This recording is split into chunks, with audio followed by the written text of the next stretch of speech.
So it's taken you here. And now the message that comes is further suffering is not necessary if you voluntarily step into the new state of consciousness. You choose the kingdom of heaven. Life doesn't have to drag you into it, kick you into the kingdom of heaven. It's painful. It did that to me. But now my job is to tell people that you don't have to wait for that to happen to you. Choose the new state, and you are able to do that. I wouldn't tell this to anybody, but not anybody comes here. If you come here, your level of consciousness, the new consciousness, is sufficiently emerged already for you to understand what I mean when I say you can choose to live in the state that is free of suffering. You can choose the state in which suffering is not possible anymore. Unhappiness does not arise. Not a state in which you close yourself and you become, okay, nothing can touch me anymore. Protective shell. Nothing to do with that, because if nothing can touch, if you have a protective shell around you, that means all the beautiful and good things can't touch you anymore either. That's not what it is. It's a state of complete openness, a state of such intense presence that unhappiness has nowhere to cling to anymore. Because unhappiness can only cling to a mentally made sense of self, a little me, past, which moves continuously in past and future and continuously ignores the now. So the realization that in the now there are no problems and there is no unhappiness. And the unhappy me that lives through past and future dissolves as you become present. That's the teaching. That's the very same message that the Buddha gave 2,600 years ago, and a few people got it, and then misinterpretation started, because the mind started getting in there and say, okay, let's work this out. What does it really mean? How can we categorize it? How can we make a system out of that? So a heavy superstructure of mind stuff arose on top of the beautiful teaching. Do we need some air? Some air may be nice. Yeah. So this always happens. The mind tries to get in there, and so the heaviness of religion arises on top of the purity and simplicity of the original teaching. And this is the simplicity of the original teaching. We're going back to that. Freedom from pain is possible now. Now, first that means you understand how pain arises. It arises by not being present to this moment, by running away, by fighting, by denying, by running away internally from what is. So that's how pain arises. Always. When you accept what is, the new state of consciousness immediately is present. So you can't separate acceptance of what is from the new state of thoughtless awareness. The moment you fully accept what is, the new state of thoughtless awareness is present. The whole mind stuff is resisting what is. Its very existence, the very ground for its existence, is the continuous state of resistance to what is. So resistance to what is and the old consciousness go together. So Our practice is to not resist what is and thereby access the power of life. And yet, that may not immediately free you of all pain and suffering, because humans have been in that state for many thousands of years, and there is an energy field of pain that every human being inherits simply by the very fact that you are born into the human condition, into the unenlightened, painful human condition, in ultimately mad human condition up to this point. You are born into that, so every human being has a share of human pain that comes even from as you're born into this world, you're already born with a burden of pain. So this is a very important part of our practice and realization. This is not a facile thing of saying, okay, from now on we can all be happy. It goes deeper than that, and we are not running away also. We are not running away from the fact that in you there lives an energy field of residue of past human pain. On a personal level, pain from childhood that leaves residues, energetic residues, different things, painful things have happened to you in childhood, and of course far beyond that in time. But let's just talk from the level of your present existence in this form. Pain that is carried over from your childhood and beyond, and doesn't go away completely. It leaves residues of pain and energy fields. Everything is energy. Then those energy fields get together because they feel they vibrate at the same frequency. So emotional pain gathers into one mass of pain, contracted energy that isn't flowing freely, an energy of that I call the pain body that humans carry inside, an energy field of pain.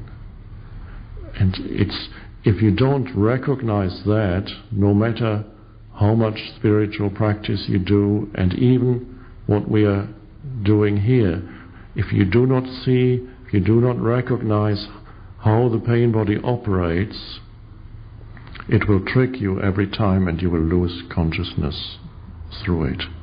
So I want to address it now. After our break, I will invite questions especially connected with dealing with the pain body in yourself and how to bring presence to it. So, first we realize there is an energy field of pain in me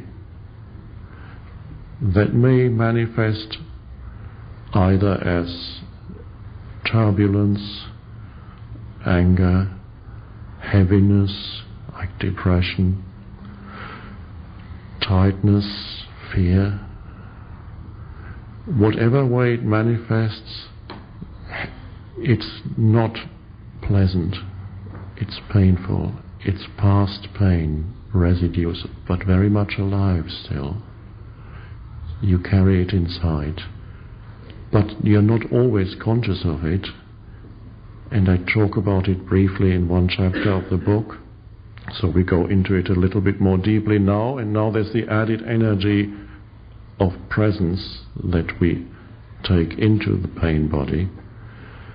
The pain body is sometimes dormant and sometimes active. It becomes active when you suddenly feel it very strongly, when it needs to feed on further experience of pain. as it always has to do regularly, like it's a little entity almost. It needs feeding temporarily on the experience of further pain. And you will know that this has happened when a relatively insignificant trigger produces an incredible outburst reaction of pain. A minor thing goes wrong, or somebody says something, or your partner does something or says something, and there's suddenly a deep, or even a thought comes in, and suddenly it serves as a trigger for an immense, the arising of deep emotional pain. At that moment, the pain body, this energy field, has come up out of its dormant state. It is ready to feed on more pain. It produces first two ways in which I haven't quite put it that clearly in the book, I'll explain it in the next book. There are two ways in which it feeds on the further, because it's all you can feed on. The pain body consists of that energy of pain. It needs, please, where can I get more pain? It feeds on your thoughts when it's ready to rise up. It will control your thinking. It rises into the mind, and the mind, which is your thought activity, becomes aligned with the pain body. Every thought you think is destructive and painful. And the pain body loves it. It gobbles up the energy of every thought that you think, every destructive and deeply negative thought. It eats it up, so to speak.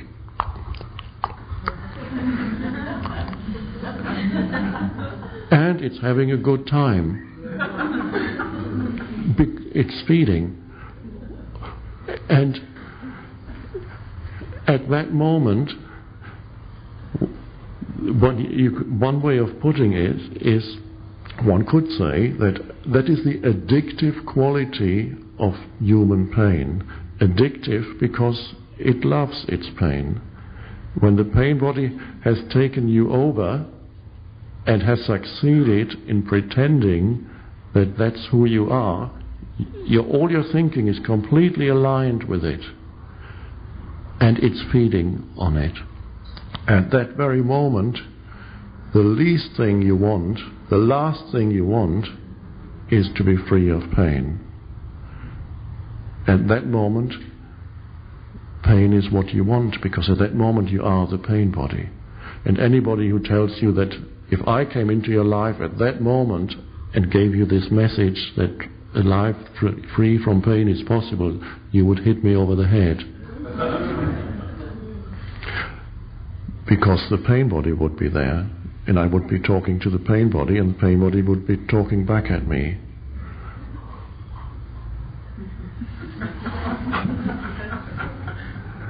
So the pain body needs to come in periodically, and you all have experienced it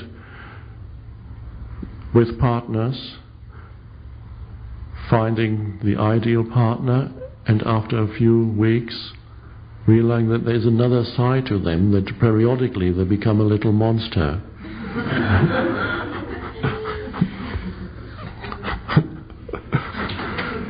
And then thinking, oh, I must have made a dreadful mistake. You haven't. Everybody has a pain body, including yourself. But it's a bit more difficult to see the little monster coming up in yourself. Now, the pain body will use your thinking. It will feed on your negative and destructive thinking. It can go on. Now, how long the feeding time lasts of a particular pain body varies greatly from person to person. It could be a pain body that feeds very quickly, could be an hour or two. Some pain bodies have a feeding time of several weeks, even months. That's extreme. And in very extreme cases, there are some pain bodies that have virtually no dormant stage. they are continuously feeding and active, but that's more rare, but also happens. You sometimes meet people who are, and you look into their eyes and you can see the pain body is looking at you through their eyes, and they are waiting for an excuse to have more. They want you to give them a painful reaction. They want you to be angry with them. They want you to attack them. That's people who are totally possessed by the pain body. So, level 1, the pain body feeds on your thinking. Level 2, pain body feeds on the feedback of emotional pain from other people. So, it will not only use your thinking, it might even predominantly use somebody else's reactions. In relationships, when the pain body is ready to arise and feed, it will provoke a reaction in your partner, or the partner does it to you, pushes the right buttons because it wants pain. The pain body loves the drama. This is why drama is an essential part of most relationships. The pain body needs feeding, and you could be saying, suddenly it comes in. At the slightest trigger, there it is. So it feeds on the other person's reaction, and that's where drama arises in the relationship. And it'll give me more pain, please. And the mind is aligned with it, so the mind will find wonderful ways of rationalizing why it'll add to it through heated discussions or shouting matches. So it's totally, and then the other person's pain body awakens, and the two feed on each other until feeding time is over.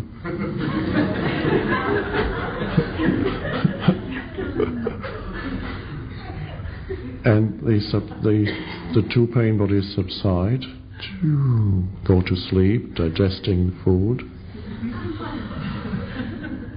and then the relationship for a while is harmonious again, and then the cycle starts again.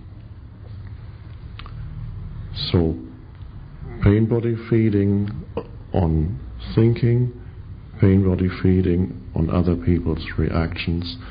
Now, I mentioned last night the unhappy me, a mind pattern that people are identified with, an unhappy sense of self. This mind pattern, when the pain body is active, becomes amplified. Its energy, the energy of the unhappy me, when the pain body moves into that mind pattern that already has been telling you your life isn't good enough and so on, and you may not make it, and life has passed me by, and so on. Now the pain body moves into that mind pattern, and its energy gets amplified 10 times, 20 times, 50 times, 100 times. In other words, the unhappy me, when the pain body arises, it flows into that mind structure, the emotion flows into the mind structure. The unhappy sense of me becomes dreadfully unhappy and loves its unhappiness, because that's what it consists of. Now, all that it is not a foreign body that lives in you. There's nothing that is not life energy. Even the pain body is life energy, except that it isn't flowing freely. It's got stuck somewhere. And when energy gets stuck and cannot flow freely, pain arises. Like a river, if a river cannot flow, the water accumulates and pressure accumulates. But it's beautiful life energy. The water is still beautiful, but there's pressure accumulating inside. That's what the pain body is. Now, as we bring presence, this consciousness, into the pain body, it can no longer fool you into completely identifying with it. The presence, as the pain arises, from now on, you and many of you are already practicing that. Pain arises, the pain body comes up, and at that moment you will recognize it as the pain body. That's the beginning of freedom from it. The recognition, when it comes, slight trigger, provocation, even a thought, deep pain arises in whatever form. In some people it's a very active pain, active, aggressive pain. In other persons it's a passive form of pain, poor little me victim pain. Doesn't matter which pain bodies have different qualities in different people. It may be turbulence or heaviness or tightness or constriction. It doesn't matter what it is. As it arises, you will know there is a witnessing presence. And you watch, oops, there's the pain body. And you feel the energy field of it in your body. Often you can feel it in the solar plexus or stomach area, sometimes in the belly, as a dreadful sense of, heaviness, or some people perceive it as a big hole, like some gaping hole inside. Or it may be intense anger. But whatever it is, if you watch it. This is why sitting here is so helpful, because the witnessing presence, which is part of this new state of consciousness, gets so much strengthened simply by sitting in this energy field. So the watcher will be there, watching the pain. So the pain cannot use your mind anymore. It cannot feed on your thinking, because you're watching it directly. It cannot creep into your mind and then become an unhappy me. So all that's left of the pain is an energy field of turbulence or heaviness,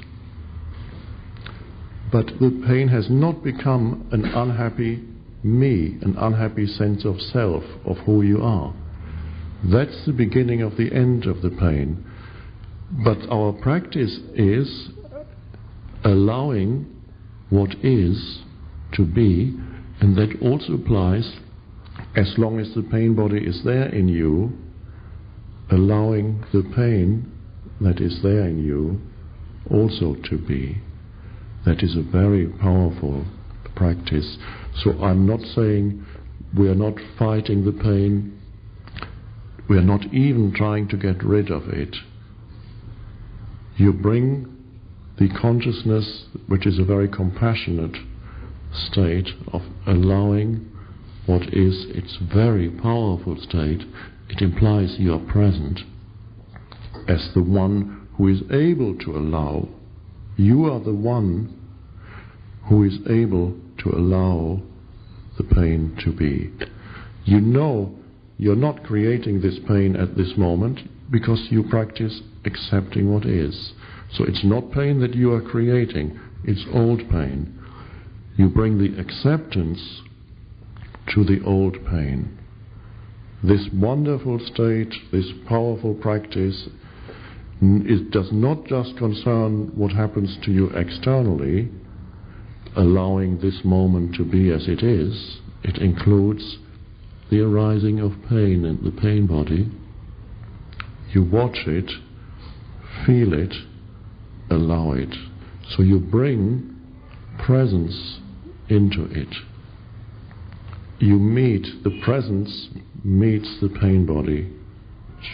Here's the pain body, and there comes the silent space of presence. Okay. And you hold the state of presence as the turbulence happens. Then the pain body is not replenishing itself. You've cut the link between the pain body and your thought processes. It's not feeding on your thinking anymore. You're watching it. Now, the best time to catch it and watch it is as it first arises in you, when you first notice it arising, to immediately become very alert with every cell of your body and feel it. There it is. And stay alert. Stay present. Continue to watch. This is the beginning of the transmutation of pain. The more you watch, the less it can feed. It loses its energy charge every time you stay present as the watcher of it. It's not gaining new energy. In fact, it's losing energy as the pain body, but the very energy that was trapped in there as the pain body becomes part of the aliveness of who you are. Many people's life energy is, to a large extent, trapped in their pain body. They have little access to their aliveness because the pain absorbs so much of their aliveness, and it's all trapped in there, in a big unhappy me. And nothing is flowing. There's no flow whatsoever. There's only a huge contraction. Many human beings are one big contraction. It's amazing. The egoic state is one big contracted state. Nothing flows. And as the energy becomes freed that's in the pain body, there's an incredible increase in aliveness and vitality. And of course, pain goes. It will not go the very first time you do it. You will have to do it many times. Many times it will try to arise again, and it will arise. Many times you will lose it. You will lose yourself in it again. That's right. It's all part of this. There will be times when it will take you over again. And afterwards you remember, oh, there it was, and I missed it completely. You might have gone through 3 hours of drama with your partner, and afterwards you say, oh, that was the pain body. I missed it completely. That's all right. Next time maybe you'll catch it and know that it's there. The good thing is that the pain body becomes actually your ally in your presence practice, because without it, very few people would have enough motivation to enter the new state of consciousness. Every time the pain body comes, until you know this fact, the pain body will trick you every time and you will lose consciousness every time. But now that you know this, whenever it comes, it becomes incorporated into your practice of presence. So the more often it comes, the better it is. You're lucky. If you have a strong pain body, you're lucky. It's good for your practice. It can become a great teacher. That is the most powerful part of your practice, is to work with the pain body and see how quickly the transmutation happens when it no longer is an unhappy me. It's simply pain. Not pleasant, but you can allow it, and there's an incredible intensification of presence every time you bring it to the pain body. Now, those of you who have very dense or heavy pain bodies will need more intense presence. Most people that I know who have gone to become almost free of pain, there are not yet many who are completely free, but there will be, are people who've had very dense pain bodies, because their motivation is stronger to be free.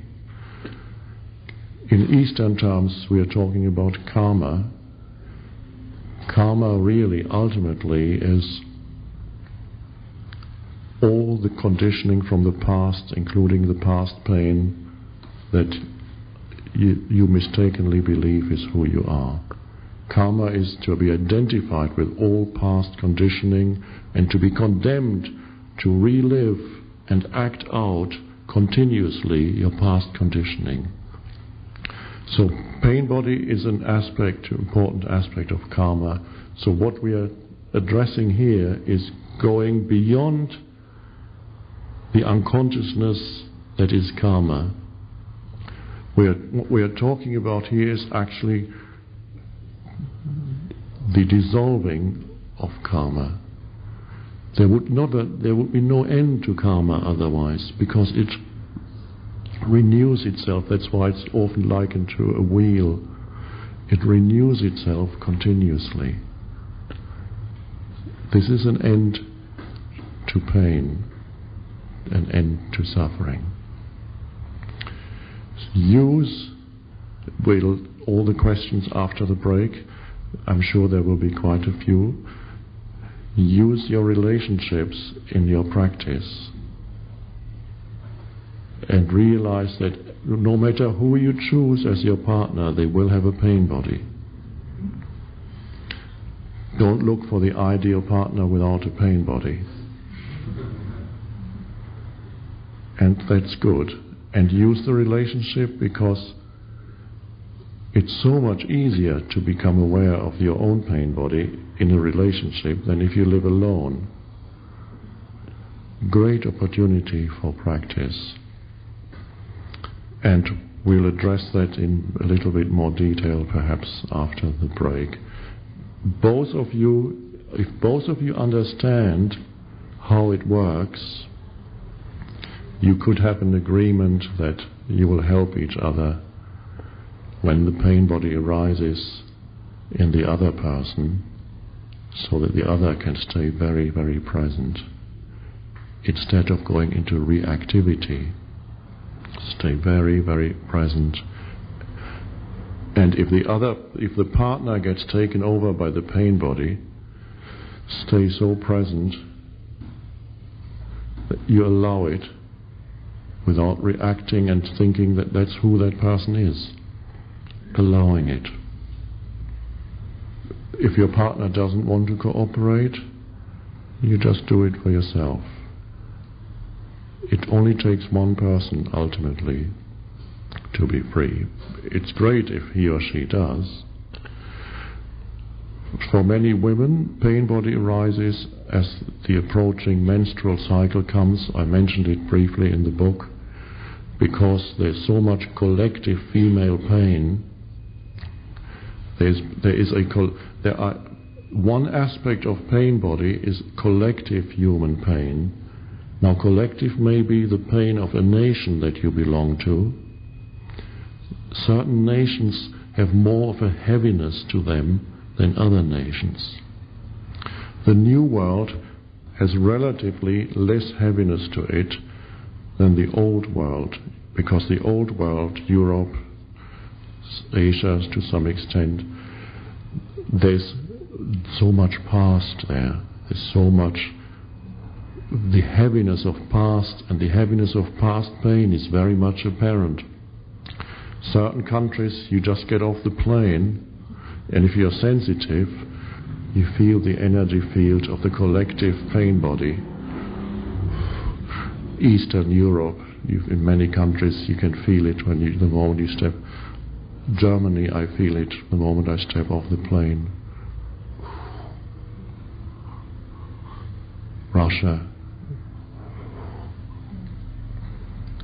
And so every individual who lives, part of their pain body is the collective pain body. So it's not just a person. Pain body is never a personal problem of yours. It's the human condition. It's your share in the human condition, not a personal problem. There are no personal problem. Every pain that you have in your life is your share of the human condition manifesting in a particular form. So there's the one aspect of the collective pain body is the nation, the national. United States has some pain body, but less karma. There's less karma here than European states, and certainly some European states. And even such a thing as a relatively short-lived, like Vietnam War or something, adds a bit to the collective pain body, the experience. 50 million men, 50,000 men killed in some distant country, and Secretary of State at that time in his autobiography now says, well, in retrospect, it was probably a mistake. Human madness, just one more manifestation of human madness. But if you, and some of you were actually, I know, had to go there and suffer pain there, and that's fine, you work with that now. Now, there's also female pain, collective pain body. Just as there's a male collective pain body, the female collective pain body that every woman partakes in has to do with dreadful pain suffered particularly through women being treated as slaves and as worthless property for thousands of years. Not always. There was a time before that when women had their rightful place. But for thousands of years in most countries, women became victim of the patriarchal mind-dominated state of consciousness. So that becomes particularly pronounced when the menstrual cycle starts, the very thing that is the femininity in you on the biological level is very painful. It awakens the female pain body just as it happens. And this is in the old traditional teachings in Buddhism. They say no, women can never make it. They can't become enlightened because every time they go through their cycle they lose consciousness. So they say, okay, we'll have to exclude women. And they did. And so it's become more and more lifeless by doing that. And it's become more and more mind-dominated. The very fact is that the opposite is true. If women can use that, knowing that that is the time particularly when the pain body arises, and become present at that time, it will be through that women become very quickly now free of their pain body, by bringing presence into, especially when the pain body arises at the approaching menstrual cycle, bring presence into that and become very alert. Watch the pain arising. Watch it, allow it to be. Be compassionate towards it, which is what the allowing is. Be compassionate, the compassionate one who allows the pain to be, and who is able to hold it, to hold the turbulence. The state of presence is always a gentle embracing of what is. It's bringing a gentleness to it, which is a very powerful gentleness. Bringing the gentleness to it and embracing what is, and holding it in that embrace. And you stay present as you hold your pain, the pain, and watch the turbulence of it. Hold it. The more you hold it, the stronger, very, very quickly, your sense of presence grows much, much stronger as you hold the pain. And the pain will slowly lessen. But it no longer matters, because your acceptance of the pain is so total. You're not making that moment into a means to an end because I want to get to the end of my pain. Your acceptance of pain is complete, and that's where your spiritual power lies, in fully accepting it. But of course now, it hasn't become you. It hasn't become an unhappy me. You are fully there, you're fully present with it, you fully accept that there's the pain body vibrating in you. And you may have to hold that pain for quite a while. When the cycle comes, it can go on for a few days, and bring presence to it. You may occasionally lose it, and then remember again and be present with it again. By losing it, I mean it may succeed in moving into your mind and control your thinking again. And then suddenly you remember and you hold it, holding it.